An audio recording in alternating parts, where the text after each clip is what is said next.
Hi, I'm Simren Deogen, and I'm VP of Solutions at Dentsu.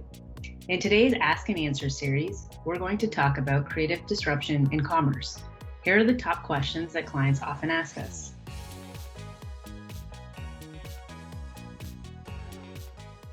I love it when we talk about actually the intersection of in-person retail and e-commerce. There tends to be this, I think, fallacy that's taking over that, the brick and mortar experience is one, no longer valuable, or sort of two, going the way of the dodo bird, of that common expression. But the reality is the retail experience often offers a much richer experience than what most brands invest in online today.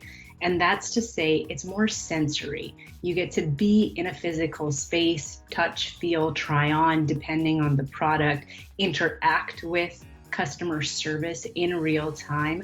And that really creates a much richer experience for the consumer.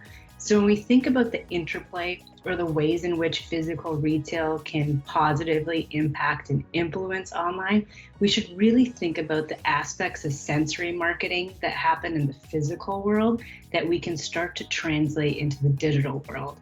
And it's really about moving digital away from being purely transactional. I find an item, I add it to my cart, I purchase, and I wait for it to be shipped, and into an experience that really capitalizes as much on sensory marketing as possible.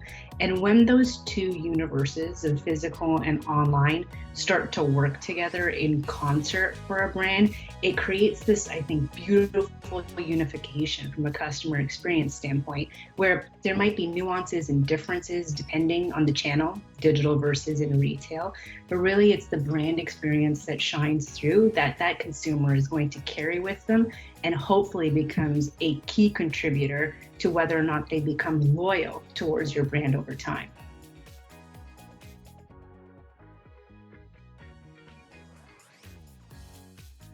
The ones that, the couple that intrigue me the most are fashion, cosmetics, and then also health.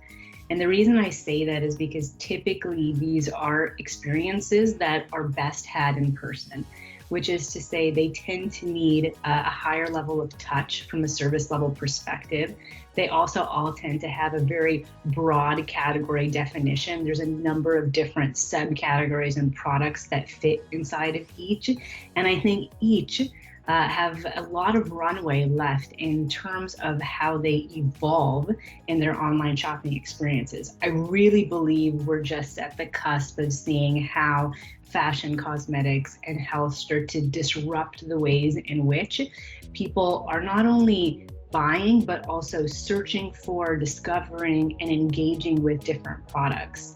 Health in particular is an interesting one. You don't necessarily think of the capacity to purchase health online, yet there's a number of subcategories, especially because we're coming off of the heels, of course, of the pandemic, where many people have been more introspective about what health and wellness, whether it's mental or physical, looks like and feels like. And I think we'll see immense amounts of disruption in this space over the course of the next few years as the consumer starts to demand more out of that digital experience, not only because of access, but also because they're more in tune with the type of lifestyle they want to lead. So I think there's just a ton of excitement happening within not only these categories, but just overall retail and e-com today, that we're really just at the beginning of how shopping behavior is going to change online.